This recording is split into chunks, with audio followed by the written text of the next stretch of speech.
Alam mo kung bakit hanggang ngayon hindi mo pa rin nararamdaman na pinapahalagan ka ng isang lalaki? Yun ay dahil hindi ka marunong maka-appreciate.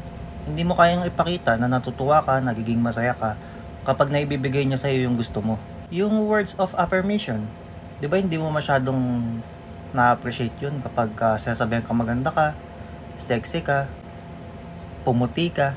Alam mo sa isang relasyon, ang pinaka-powerful talaga para sa akin, appreciation. Sa isang relasyon kasi kapag meron kang appreciation, magtatagal kayo.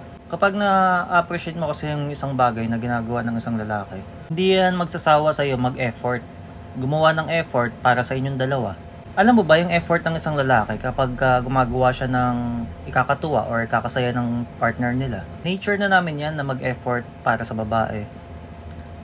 Pero kung one time, nakita namin na hindi ka na natutuwa, hindi mo na na-appreciate yung ginagawa namin, doon mo mararamdaman na ang lalaki nagsasawa na mag-effort o huminto na lang sa pag-effort sa parang alam namin na ikakasaya ninyo.